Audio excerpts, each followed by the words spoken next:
Do you want to take your life to the next level?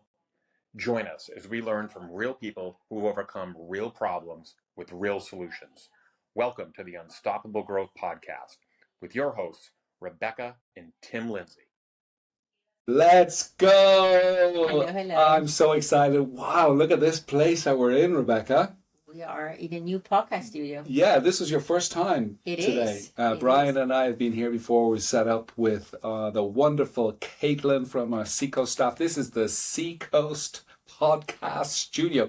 I mean, we're going up and up, Brian. Yeah, I mean, it's a new studio every weekend, it seems like. It's a new studio. I feel like I'm in college again. I just keep moving to these different podcast studios. A huge shout out to Caitlin. She was a huge help getting us set up and helping us out. So much. I mean, we just feel so blessed. Like we were just discussing, it was just a couple of weeks ago, we were in the loft at Seacoast, which is just a multi-purpose room, which is fine, but it's like nothing. We had remote microphones that cost a couple of bucks on Amazon, and now we're in this professional studio and we are loving it. We hope you see us. We're bright and clear. So It's for beautiful. people actually watching us, I know most of you, they're listening to us, but for people watching us, they can go back and they see the differences. Like what you just said, from the loft to the different studios where we're at now. Yeah, absolutely. And so our channel, of course, is the YouTube channel. You can go there and you'll find us on YouTube and you see the whole podcast there. But we're excited. Let's dig into some great content today. We're going to talk about Expect Breakthrough, which is the first week, the first chapter in our book. I'm so excited because we're going to dig in deep. We're going to talk about different breakthrough moments in our lives, how we process them. You're going to love it. I hope that you will grow from it. And I'm expecting great things. Let me just kick off, if that's okay, Brian and Rebecca. You know, in life, you can get used to life the way it is. As you go through life, you get disappointed, you get hurt. The boss says something nasty and you get hurt and you go home and you cry a little bit and then you're frustrated, and that frustration, builds into your heart, into your feelings, your thoughts, and you stay in that frustration, you stay in that anger, or you lose somebody, or you lose something, or we were talking about being in an emotional rut, in a spiritual rut, but not just in a negative rut. Sometimes we're in a positive rut. Brian, you've experienced that in your past. What was that like? Yeah, I think it just was a matter of, for so many years, kind of running the rat race, right? It's just focused on career, focused on progressing in my career. And that's all I thought about all the time. And I can't look back and say it was a bad time in my life. Yeah. But there was definitely a void. There was definitely something missing. Yeah. And what's been really, really awesome is, since I have stopped focusing on my career and really started focusing on improving my relationship with God, my relationship with other people, how I see myself, I am a lot happier. Yeah, well, that's the thing. I mean, so a lot of the time you focus on the bad things that are going on in your life, and you have a clear enemy. It's like, oh, this is clear cut. This is wrong. Whatever it is, too much alcohol, a frustration, anger, a broken relationship. You're like, oh, this is pretty clear. But a lot of times, what do we say? That the devil comes in a sheepskin or whatever, or the wolf in a sheepskin. I don't know. But anyway, it's like it's good stuff, but it's stopping you from great stuff. It's stopping you from what God has in your life, and that can be almost even more challenging to experience a breakthrough in that. Especially like you just said, it's the good things keep you from the great things. Yeah. And most of the time, there are a couple of good things, like you're married and your marriage was good, and you had a job and your job is good. And so, because a couple of good things, why rock the questioning? boat? Right. Why all of a sudden it's like, oh, I need to change. Yeah. Why do you need to change? No. No one is like poking you and say, hey, that's wrong. And so that's, I think, makes it so hard in life. If the good things just keep on going, and maybe once in a while you have a cool experience, but you're still not really looking at it. Could there be more? Is this really what I'm supposed to live or experience? Yeah, I love that. You mentioned that last time, Brian, in one of our podcasts, that you're saying, you're climbing up the ladder I say that a lot now, the expression. Yeah, come on. Climbing up the ladder and then realizing when you get to the top of the ladder that the ladder is leaning against the wrong wall. Yeah. And you can only do that, like you said, like you said, Rebecca, it's like positive experience after positive experience doesn't really wake you up, doesn't cause any pain for you to stop, think, and change something. Yeah, that's so good. Well, so what we've experienced in our past, and we want to get into the teaching as well that Jesus has on this, because this is something that Jesus teaches. This isn't something that we teach, that Unstoppable teaches. And that's why it's important to us, because Jesus taught it. And, when you're in that rut, whether that's a positive one or a negative one, and you just keep on going, then how do you get out of that rut? How can you make a break? Rebecca? Well, they're different ones. It's either pain becomes so big that it's not bearable anymore, that you're almost forced to look at it. This can be a relationship is breaking up. It could be the job, you're losing a job, or things not working out anymore. But it also could be very often even people around you that they, especially when people love you, they see things, they can point out some things with you. With even a normal question, are you really okay? To stop and look at it. Those definitely like people, and a lot of time pain points. Yeah. So when you say pain points, what you're talking about, of course, is what we call Kairos moments. We talk about it in the book, Unstoppable Growth. It's in chapter 2. And we go into different, chapter 1, sorry. We go into different Kairos moments and talk about them. So what is a Kairos moment?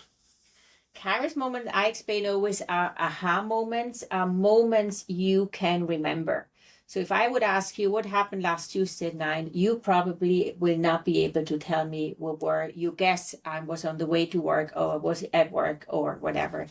But if you would have had an accident, something happened to you, and even for insurance reasons, they ask you, when did it happen?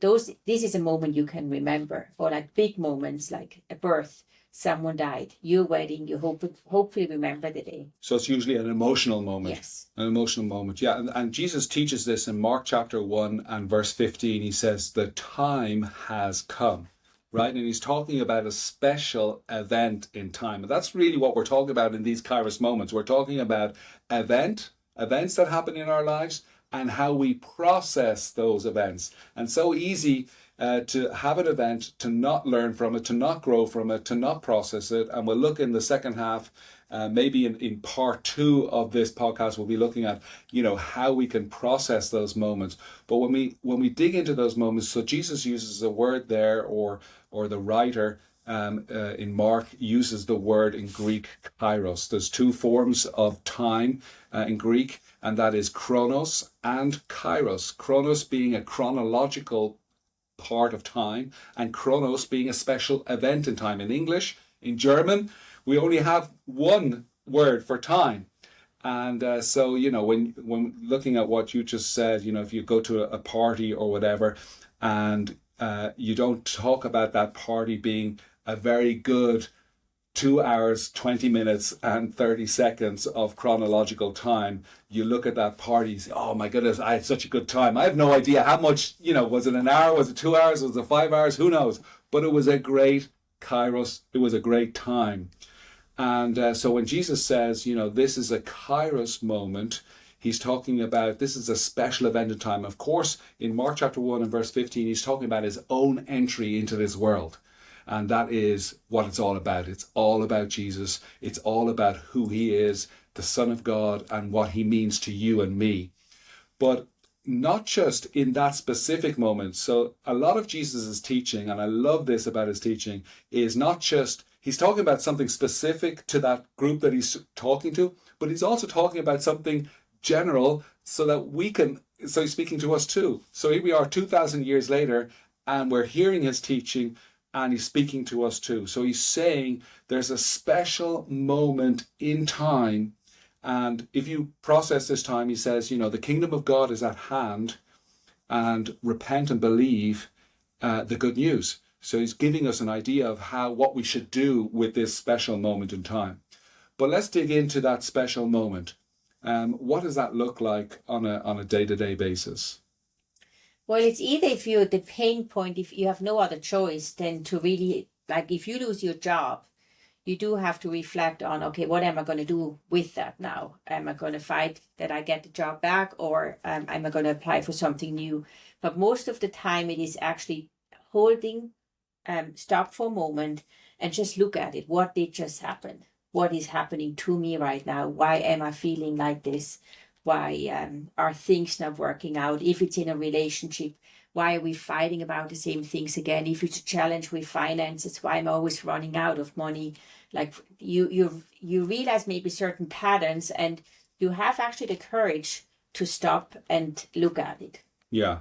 And what I love about Kairos moments is, it's heaven breaking through into this world. Mm-hmm. So a lot of the times, when we get into self-help books and we start thinking about all the things that, how we can grow in this world, we're always thinking about things that are inside of us. But a Kairos moment is a God moment. Mm-hmm. It's the external world. It's the heavenly world. It's God's presence. It's his thinking. It's, what he would have us do. It's his impression into our lives. We're receiving a supernatural breakthrough that God's intervening in our lives. And that's why I love the idea of Kairos moments, but not just the idea. I love engaging with those Kairos moments. It's so important that we process them, that we look out for them, as you said. Are there any? Yeah, I was going to ask, how can you identify a Kairos moment? Yeah. Like, how do you know a Kairos moment is happening?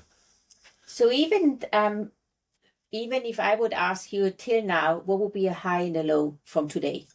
That's probably already a Kairos moment of why was this a high or why was this a low? What? Something that stands out from you. Yeah, let's try that out. Brian?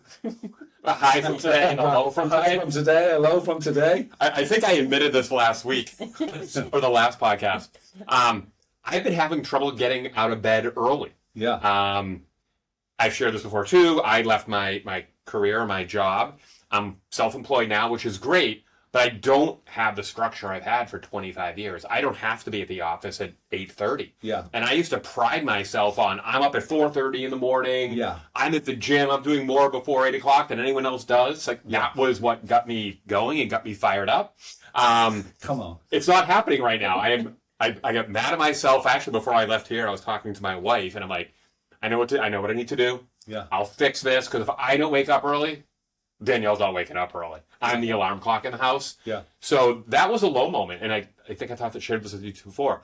I've definitely recognized I need my routine. Mm-hmm. Yeah. Right. And for me right now, I don't know if this is a Kairos moment or not, but it's what I'm working on is, how do I take all of the great things that I've done over the last 90 days with prayer and spending time in the Word and spending time with Christians and communing with them? How do I now blend that into my kind of work life, which is now coming back? We're starting to get busy at the job, which is awesome. But for me, it's really important now to figure out, how do I now bring those two together? Yeah. So the Kairos moment that you're having would be that, what would the actual learning be, or what's the actual moment? Is it that you're undisciplined, or is it right now I'm undisciplined, or is it that you've been have relied on structure before and now you have to create your own structure? Or what's sort of the thinking behind that? I think it's what you had just said. I always had my day, like, I lived by my calendar at work. It was, I've got an 8 o'clock meeting, so I have to be work at 7:30. I don't have that now. I have more flexibility, and the realization I came to today is I need to set up that calendar for me. Yeah. Right. Even if it's just blocking off from 8 to 9, prepare for the day. Yeah. Because when I wake up and see my phone and I don't have anything until noon, I'm hitting snooze. Yeah.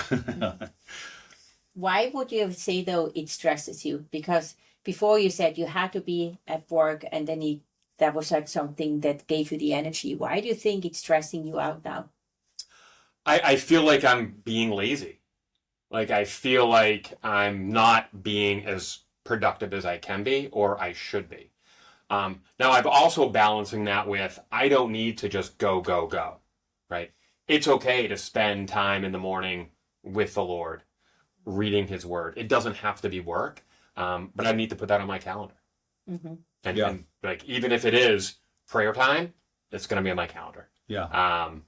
I'm embarrassed that I have to be that type of person, but if I'm not, I'm just going to sleep. Oh yeah, absolutely. I'm the same. I mean, if I don't have a structure that's been created for me, then I definitely need to create one for myself. So anything else that you wanted to ask, Brian? I think there's even more motive behind. The one is the structure, but you could just set it up and do it. So even what would you like to gain back that you had when you were living this that you're missing right now? Ooh, that's a great question. Maybe it's a feeling of doing things, right? Like, at the end of the day, can I look back and say I accomplished these 3 or 4 things, or these 5 or 6 things? Because again, with all the time I was putting in my career, it was just, it's like it's living a to-do list, which isn't the way I want to live either, right? Now I want to be able to yes, I want to be busier at work, but I also want to make sure I am putting in the time every single day to spend with the Lord, right? That opportunity I had to take a break, focus on my priorities, which is God and my wife. That was amazing. Now I just need to blend that. But yeah, I think I'm feeling a little bit unproductive, and that doesn't make me feel great. Are we going deeper? Oh. Yes, please go deeper, please. If that's okay with you. It's fine. Yeah, yes. I'm here. We'll see if it's okay. It's leading towards, again, the doing and the achievement that you could have in looking back. But what do you think you want to gain?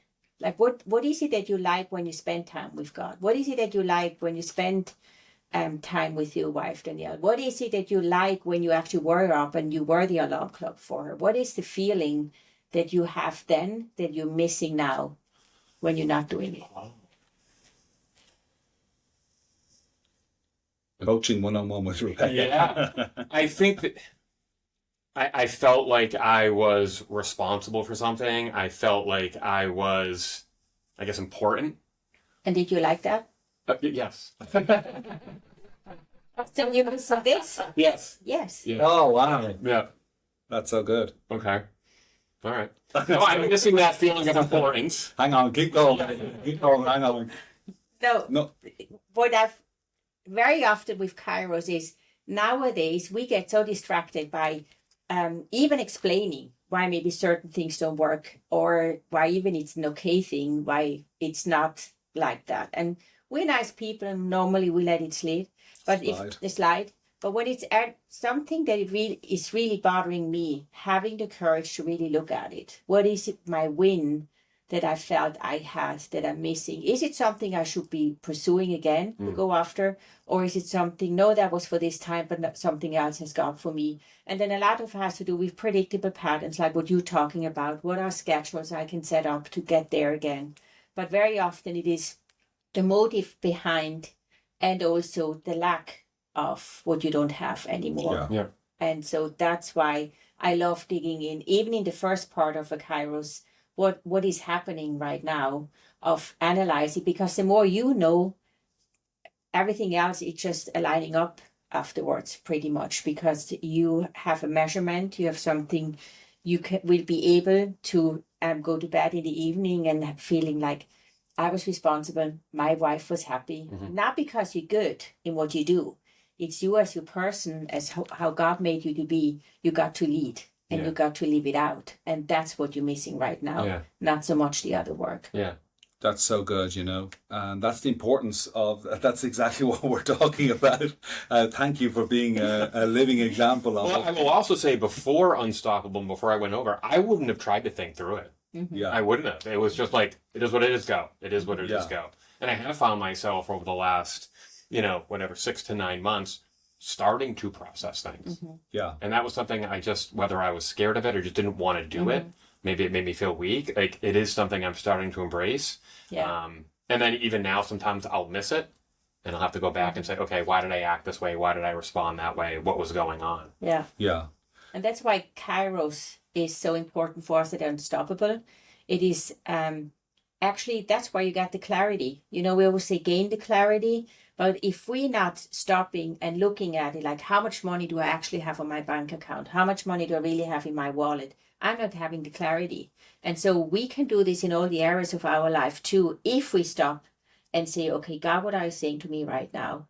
What is going on in my life? Is there anything I can actually do about it? And so that's the clarity by you now taking time to reflect, why am I feeling like this? Why has something changed? Why am I not getting up so early anymore? And then with this, you will gain the clarity, which will help you be more intentional in setting up a new schedule and setting up a new, and that's how my day is going to look like. And that's what is the motivation, right? That's what the passion, that brings the passion, because you know, okay, this is the challenge that I have. This is what I'm overcoming, and this is where I'm going. Yeah. And then you can follow through. If you don't dig into the Kairos moment and really sort of feel, what this is leading to, you'll lack that motivation to really follow through on those steps. And especially a Kairos moment is for you. Yeah. The Kairos is not against you. It's not about feeling shame. Yeah. It's not about, bad boy, bad girl, like wrong, about putting you on a, how do you say, mugshot, or, like everybody sees you failed. It's not about getting clarity. That's wrong. It is because I get clarity, I can come and walk out of, I'm not a victim. I have the ability. There's a God that believes in me. There's a God that made me. And that's why I can move forward. I can go on, and I can become stronger out of it by looking at it and getting strength out of it and not just ignoring everything. Yeah. Yeah. Talk about some of, you were talking about one of your Kairos moments that you had in the last couple of weeks with your dad. Tell us about that. Yeah, I'm originally from Switzerland, so my parents, they still live here. They still live there. We live here in the United States, and I'm the only one. We are 4 siblings. 3 of them still live within like 7 minutes around my parents, and I'm actually, there's a lot of water in between. And so he's 85, turning 86, and he's declining, and he was always our strong guy. I mean, he is still a tennis coach. He still does 200 push-ups every evening. Every evening, 200 push-ups. How old is he?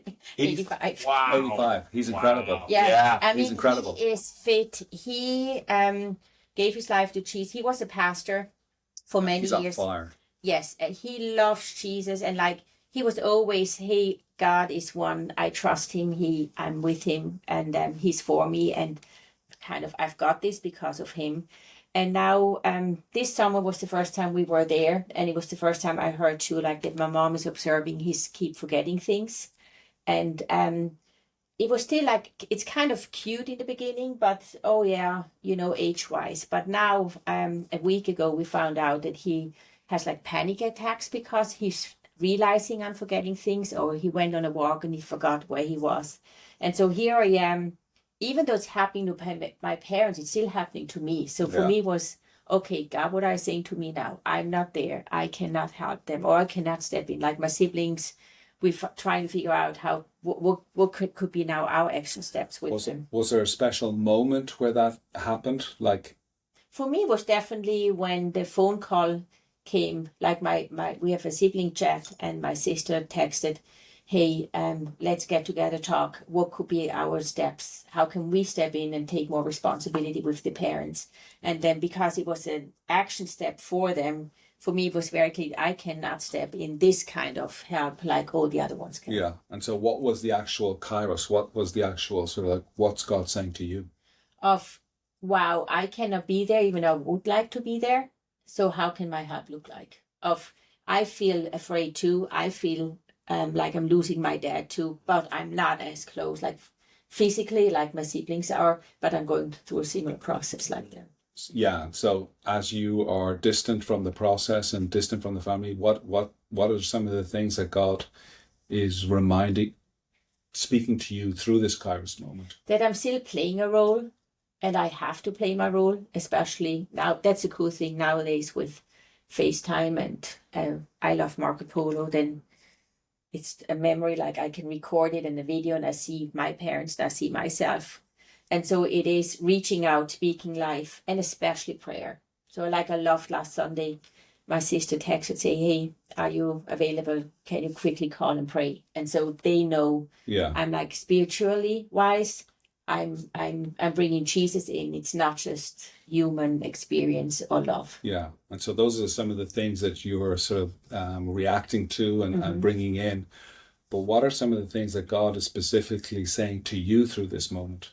Not to put it on the side. So like one could be, oh yes, he's 85, he has a great age, like just to embrace it as each and age-wise anyway, or you hear it from others, that I just try to calm myself by just putting it, okay, that's just the way it is, and we just move on, and I have my life. To be courageous to dive into those emotions and to face what is it really doing with me right now. Yeah, and so when you dive into those emotions, what do you think? What are those emotions? What are you feeling?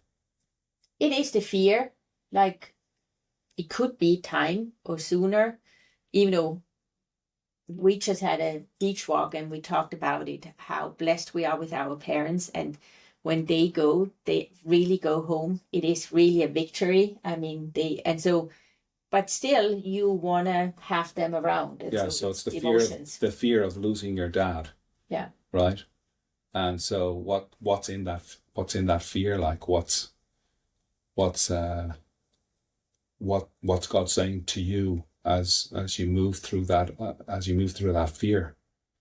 That he's with me. Yeah. That he sees me, and that's okay. I don't have to pull me out again of that. It's like it's a normal feeling, and it's an okay feeling, something that he gave too. Yeah. Yeah. Not everything is always positive. And I think because of that, it makes me appreciate the good things. It makes me appreciate what we have. Yeah. So even diving into those more challenging emotions actually points out the really good ones too. Yeah. And so that's why I don't want to walk away from it. Yeah. That's awesome. Yeah, those are some of the difficult and challenging moments that we have that are there so that we can experience more of God, more of his presence in our lives. I'm excited. How do you two, I thought it was great when you said, think of something good that happened today and something bad that happened today. Mm-hmm. Right. At the end of the day, is that where you sit down and do to really process those Kairos moments or to really think through those? Is that on a daily basis or? Well, quite honestly, it's so good. That's such a good question. Quite honestly, we're kind of people that wouldn't do that. I'm with you, Brian. Like when you talk about just keep going forward. Let's go. Don't stop. I'm like, let's go. Even during this podcast, sometimes when we're talking with each other and we got a little bit of a quiet moment, I'm like already thinking about what's next, So generally speaking, plus you're 7 in the Enneagram. You don't like pain. No. So very often Kairos is a challenging thing. Yeah. So avoiding. I'm a 7 as well. And you don't like it. Yeah, and you both brought up recently about 7s don't like to deal with pain. And I'm looking back on my life. I'm like, well, man, no wonder I'm always pretending to be happy, isn't it? I don't deal with the pain. I deal with the pain, bro. So be positive. Oh, be positive. Crack a joke, smile, let's go. No, but, we had a coach come into our lives. And, in this book, I would say, half of the book is his teaching. Half of the book is what we experienced with him. And, at the beginning of 2020, Rebecca and I were in COVID lockdown, and we just walked the dog in the morning, walked the dog in the evening. And we just started thinking through all the people that have had such an impact in our lives. And he's one of the main guys, Mike Breen. And he helped us through these coaching tools to really stop and think, to really be intentional, to process. Mm-hmm. And, we were part of his coaching groups, part of his learning communities. And it just gave us a framework which helped me dig into painful stuff. Because, this isn't therapy, this isn't counseling, and nothing against counseling or therapy, but it's not like digging in to dig in, right? It's digging in to really, okay, we're in a coaching group. Everybody here in the group is going through their own struggle, and let's dig in and let's see what God wants to do through through his word and through these tools in our lives. And it's digging in to release a process. Sometimes I feel we dig in to understand, but then we still stop. We might understand the situation, but we haven't, nothing is changing. But this kind of, with the Kairos and the tools we learned, is digging in to release like a movement. Let's go. Yeah. And I even would say in the beginning, because they're like visible, like the Kairos is like a circle. And in the beginning, we used it much more of, okay, let's draw it down. Where are we? What's going on? And now it's so much in us. Plus, if you've done it so many times, it's easier to talk about it without really, okay, what's your high and your low? You just talk about it much faster because you know the gain, the release, and the clarity you get with it. Yeah. And so it's not necessarily every day, but we do, like with date nights, we try to have those intentional check-ins of, which is talking about Kairos moments too, of how are you doing? What are you going to do about it? Or is there something we can do about it? Yeah. And, you know, during the 90-day experience, we talk to our participants about their Kairos moments. They share their Kairos moments. That's always so awesome. And, you know, even if you're not in the 90-day program and you're listening or watching this, you can go to our website, you can press the top right, there's a contact button, and you can put in some of those Kairos moments and write those Kairos moments. And we love hearing those Kairos moments. We love reacting to those Kairos moments. Those emails go directly into my inbox. And so I'm excited to follow up and see, you know, what kind of a Kairos moment you're having and how we can help you process that Kairos moment. Or even if they have questions, still like, how do I get there? If you struggle with something, don't hesitate to reach out. And it's really a good way, you know, and if you have a Kairos moment, you're struggling and you want to see transformation happen in your life, then the 90-day process, you can go to unstoppablegrowth.org and you can look on there when the next 90-day experience or even an intensive experience might be happening in your area. And, you know, join us there, register, and let's go. Yeah. And can they get the book on the website too? They can get the book on the website. It's all there. Just press the link and you'll get the book. Yeah, it's all there. Beautiful. Awesome. All right. I think this is part one. This is good. We talked about Kairos moments. I'm excited to dig into part two. How do we process a Kairos moment? Join Tim and Rebecca in 2 weeks to learn how to process a Kairos moment.